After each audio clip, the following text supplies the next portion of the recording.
दोस्तों YouTube channel के इस प्लेटफॉर्म पर आप सभी लोगों का दिल खोलकर स्वागत है। जैसा कि दोस्तों आप सभी लोग वनडे एग्जाम की किसी भी एग्जाम की आप लोग तैयारी कर रहे हैं, तो दोस्तों जीके जीएस से संबंधित कुछ महत्वपूर्ण प्रश्न इस वीडियो में आप लोगों को देखने को मिलेगा। दोस्तों इससे पहले मैंने 30 प्रश्नों की एक वीडियो जो है इसी चैनल पर अपलोड कर दिया है। अगर आप लोगों ने उसे नहीं देखा है तो आप लोग जरूर देखें। वो 30 प्रश्न बहुत ही महत्वपूर्ण है और परीक्षाओं में पूछे जाने की संभावनाएं हैं। तो चलिए दोस्तों, आज का हमारा 31 नंबर से प्रश्न शुरू करते हैं और देखते हैं कि कौन कौन सा सही आप लोग बताते हैं। चलिए, 31 हमारा, किस राज्य की सीमा चीन से जुड़ी हुई है? हमारा ऑप्शन देख लीजिए दोस्तों, दिया है मणिपुर, नागालैंड, असम और अरुणाचल प्रदेश। चार ऑप्शन दिया गया और आपसे पूछ रहा है कि कौन सा ऐसा राज्य है जो कि चीन की सीमा से जुड़ा हुआ है।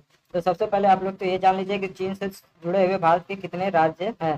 तो आपको बता दें, जैसे लद्दाख है, हिमाचल प्रदेश है, उत्तराखंड है, और इधर पे आप देखेंगे तो सिक्किम है, अरुणाचल प्रदेश है। ठीक है दोस्तों, तो ऑप्शन के हिसाब से हम लोग देखेंगे तो हमारा जो ऑप्शन नंबर डी वाला है वो वाला सही हो जाएगा, अरुणाचल प्रदेश।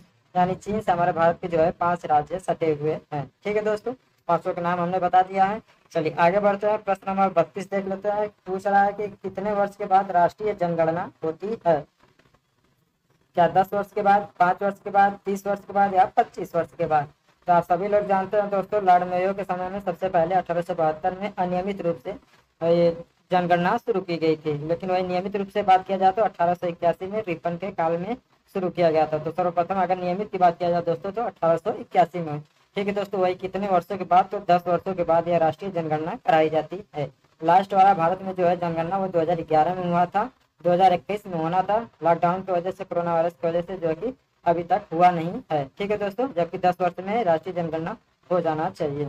और आपको बताते दोस्तों, जाति जनगणना कराने वाला पहला राज्य बिहार बन गया है। ठीक है दोस्तों, ये बात करंट अफेयर में भी ध्यान दीजिएगा कि जाति जनगणना कराने वाला पहला राज्य कौन सा हो गया है, तो बिहार हो गया है। वही 32 नंबर प्रश्न की बात किया जाए दोस्तों, तो हमारा ऑप्शन नंबर ए हो जाएगा, 10 वर्ष। 10 वर्ष के बाद क्या होता है, तो राष्ट्रीय जनगणना कराया जाता है। 35 नंबर में आप लोगों को बताना है, काजीरंगा राष्ट्रीय पार्क है। ठीक है दोस्तों, कुछ नेशनल पार्क से संबंधित प्रश्न आपकी परीक्षाओं में पूछे जाते रहे हैं हमेशा से, और आगे भी पूछे जाते रहेंगे। तो ठीक है दोस्तों, आप लोगों को बताना है, काजीरंगा राष्ट्रीय पार्क क्या उड़ीसा में है, महाराष्ट्र में है, असम में है, और ऑप्शन नंबर डी कह रहा है कि इनमें से कोई नहीं। तो चार ऑप्शन आप लोगों में दिख रहे होंगे स्क्रीन पर। आप लोग बताएं कि काजीरंगा नेशनल पार्क कहाँ पर है। तो सभी लोगों को मालूम होगा, बहुत ही महत्वपूर्ण प्रश्न है, बहुत ही ज्यादा पूछा जाने वाला प्रश्न है, बहुत बार पूछा भी गया है। तो ये कहाँ पर हो जाएगा, तो दोस्तों असम, यानी कि 33 नंबर का क्या हो जाएगा, तो सी सही जवाब हो जाएगा। चलिए 34 नंबर देख लेते हैं। पूछ रहा है ऑपरेशन फ्लड से संबंधित है। ठीक है दोस्तों, यहाँ तमिलनाडु नहीं लिखना चाहिए इसको। बाढ़ नियंत्रण से, दूध का आयात से, या डेयरी विकास से, या यहाँ पर तमिलनाडु की जगह आप कृषि क्रांति से भी लिख सकते हैं। ठीक है, कृषि क्रांति।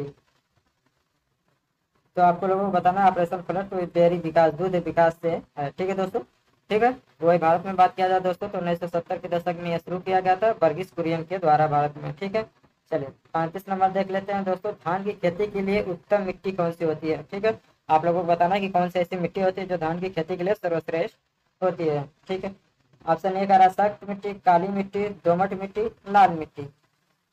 तो धान की खेती के लिए बता दें दोस्तों, तो दोमट मिट्टी जो है सबसे अधिक उपजाऊ होती है। इस मिट्टी में धान की खेती जो है सर्वश्रेष्ठ या उत्तम तरीके से की जा सकती है, यानी कि सी सही जवाब हो जाएगा। कौन से भारतीय शहर हैवी इलेक्ट्रिकल से संबंधित है? नागपुर, रायपुर, भोपाल या लखनऊ? तो हैवी इलेक्ट्रिकल्स की बात किया जाए दोस्तों, तो कौन है, तो भोपाल, यानी ऑप्शन नंबर सी सही जवाब हो जाएगा। 36 का सी सही जवाब हो जाएगा। आगे बढ़ते हैं दोस्तों, प्रश्न नंबर 37 देख लेते हैं कि भारत में हरित क्रांति का श्रेय जिस सुविख्यात कृषि औद्योगिकी विज्ञान को दिग्गज को जाता है, उसका नाम है आर वेंकटरमन, सीताकांत महापात्र, डॉक्टर जगदीश कुरियन या जैन नार्लिकर?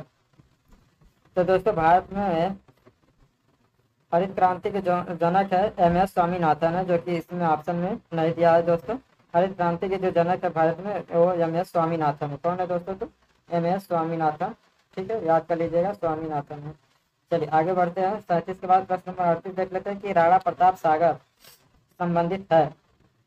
क्या सौर ऊर्जा से है, सिंचाई से है, नाभिकीय ऊर्जा से है, या जल विद्युत ऊर्जा से है? ठीक है, तो राणा प्रताप सागर की बात किया जाए दोस्तों, तो हमारा ऑप्शन क्या हो जाएगा, तो डी सही जवाब हो जाएगा, जल विद्युत। क्या हो जाएगा दोस्तों, तो जल विद्युत हो जाएगा।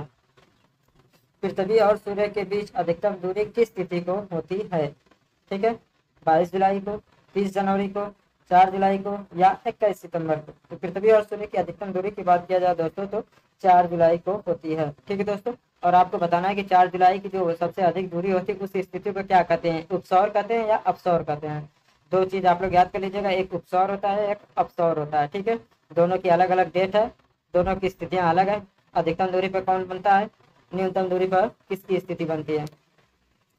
चलिए 40 नंबर देख लेते हैं। 40 नंबर कह रहा है भारत के राज्य चिन्ह में प्रयुक्त होने वाले शब्द सत्यमेव जयते किस उपनिषद से लिए गए हैं। हमारा ऑप्शन है इस उपनिषद, मुंडक उपनिषद या कंठ उपनिषद। डी कह रहा है कि इनमें से कोई नहीं। तो हमारा क्या हो जाएगा, तो ऑप्शन बी हो जाएगा, मुंडकोपनिषद। क्या हो जाएगा दोस्तों, मुंडकोपनिषद। चलिए आगे बढ़ लेते हैं। गायत्री मंत्र किस पुस्तक से लिया गया है। क्या ऋग्वेद से लिया गया है, सामवेद से लिया गया है, यजुर्वेद से लिया गया है या अथर्ववेद से लिया गया। तो गायत्री मंत्र की बात किया जाए दोस्तों तो किसमें है, तो ऋग्वेद से लिया गया है, यानी कि 41 का क्या हो जाएगा, तो ऑप्शन ए सही जवाब हो जाएगा। आप लोगों को बता दो दोस्तों, प्रश्न 42 नंबर कह रहा है कि हिंदी किस लिपि में लिखी जाती है। क्या पार्सियन में, रोमन में, देवनागरी में या पाली में। तो हिंदी की बात किया जाए दोस्तों, संस्कृत की बात किया जाए दोस्तों तो दोनों किस में लिखे जाते हैं, तो देवनागरी लिपि में लिखे जाते हैं। यानी कि 42 का भी क्या हो जाएगा, तो ऑप्शन सी सही जवाब हो जाएगा। ब्राह्मी लिपि को किसने स्पष्ट किया। James Prinsep, John Marshall, John एक्लिट और डी करा है कि इनमें से कोई नहीं। तो किसने, तो जेम्स प्रिंसेप ने ये क्या है, तो ब्राह्मी लिपि को सबसे पहले स्पष्ट किया था। 44 नंबर देख लीजिए दोस्तों, कह रहा है कि राष्ट्रीय विज्ञान दिवस किस दिन मनाया जाता है। 21 जनवरी को, 21 मार्च को, 28 फरवरी को या 23 मार्च को। तो राष्ट्रीय विज्ञान दिवस की बात किया जाए दोस्तों तो 28 फरवरी को मनाया जाता है। ऑप्शन सी सही जवाब हो जाएगा। यह खेल दिवस किस दिन मनाया जाता है। 29 मार्च को, 29 अगस्त को, 20 सितंबर को या 2 दिसंबर को। तो राष्ट्रीय खेल दिवस की बात किया जाए दोस्तों तो मेजर ध्यानचंद जी के जन्म दिवस पर मनाया जाता है। वो कब है, तो 29 अगस्त को। कब है दोस्तों, तो 29 अगस्त को मनाया जाता है राष्ट्रीय खेल दिवस। 45 के बाद हम लोग प्रश्न नंबर 46 देख लेते हैं। कह रहा है कंप्यूटर साक्षरता दिवस किस दिन मनाया जाता है। 12 अगस्त, 13 सितंबर, 2 दिसंबर। डी कह रहा है कि इनमें से कोई नहीं। तो कंप्यूटर साक्षरता दिवस की बात किया जाए दोस्तों तो 2 दिसंबर को मनाया जाता है। ठीक है, 1 दिसंबर को एड्स दिवस मनाया जाता है। केंद्रीय उत्पाद शुल्क दिवस किस दिन मनाया जाता है। 14 फरवरी को, 24 फरवरी, 18 फरवरी या 21 फरवरी। ठीक है दोस्तों, तो 24 फरवरी को केंद्रीय उत्पाद शुल्क दिवस मनाया जाता है। 47 का क्या हो जाएगा, तो बी सही जवाब हो जाएगा।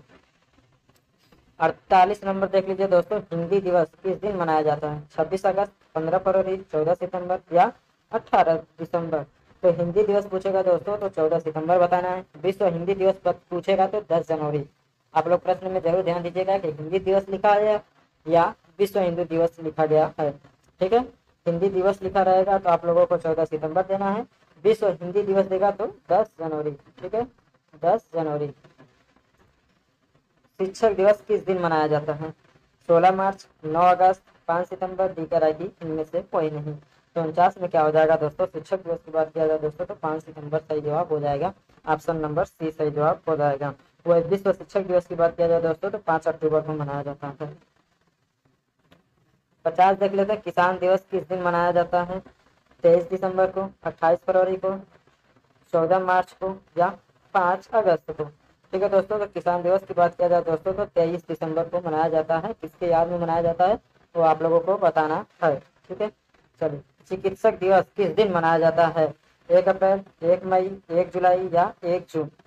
ठीक है दोस्तों, तो चिकित्सक दिवस की बात किया जाए दोस्तों तो डॉक्टर विधान चंद्र राय के याद में मनाया जाता है और क्या है तो 1 जुलाई को। ठीक है, नौसेना दिवस किस दिन मनाया जाता है। 7 अगस्त, 16 सितंबर, 4 दिसंबर या 8 फरवरी। तो नौसेना दिवस की बात किया जाए दोस्तों तो हमारा ऑप्शन क्या हो जाएगा, तब सी सही जवाब हो जाएगा। 52 का सी सही जवाब हो जाएगा। राष्ट्रीय एकता दिवस कब मनाया जाता है। 2 जून, 14 जुलाई, 2 अक्टूबर या 19 नवंबर। तो राष्ट्रीय एकता दिवस की बात किया जाए दोस्तों तो इन चारों ऑप्शन में से मुझे कोई नजर नहीं आ रहा है। यहाँ पर 31 अक्टूबर होना चाहिए।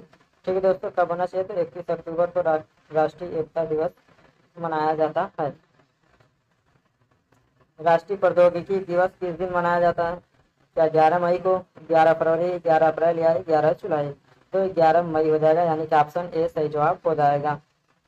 सेना दिवस किस दिन मनाया जाता है। 4 सितंबर को, 7 दिसंबर को, 26 फरवरी को या 15 जनवरी को। तो सेना दिवस की बात किया जाए दोस्तों तो 15 जनवरी को सेना दिवस मनाया जाता है। ऑप्शन नंबर डी सही जवाब हो जाएगा। राष्ट्रीय विधि दिवस किस दिन मनाया जाता है? 26 अक्टूबर, 26 नवंबर या 26 दिसंबर? डी कह रहा है कि इनमें से कोई नहीं। तो 26 नवंबर क्या हो जाएगा? तो सही जवाब हो जाएगा। 57 कह रहा है मलेरिया दिवस किस दिन मनाया जाता है? 14 फरवरी, 28 मार्च, 25 अगस्त या 17 सितंबर?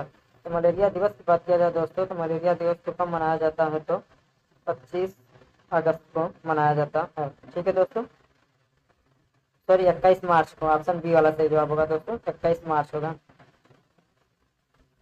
चलिए आगे बढ़ लेते हैं। शहीद दिवस किस दिन मनाया जाता है? 30 जनवरी, 13 फरवरी, 15 मार्च या 22 अगस्त? तो शहीद दिवस की बात की जाए दोस्तों तो 30 जनवरी को मनाया जाता है और इसी दिन नाथूराम गोडसे के द्वारा महात्मा गांधी जी को गोली से मारा गया था। संचयिका दिवस किस दिन मनाया जाता है? 11 अगस्त, 15 सितंबर, 12 दिसंबर या 8 फरवरी? तो संचयिका दिवस की बात किया जाए दोस्तों तो 15 सितंबर को मनाया जाता है, यानी कि 59 का क्या हो जाएगा? तो बी वाला ऑप्शन सही जवाब हो जाएगा। सामाजिक अधिकारिता स्मृति दिवस किस दिन मनाया जाता है? 29 जनवरी, 18 फरवरी, 21 अगस्त या 20 मार्च? तो सामाजिक अधिकारिता स्मृति दिवस की बात किया जाए दोस्तों तो 20 मार्च को मनाया जाता है। 20 मार्च को विश्व गौरैया दिवस भी मनाया जाता है।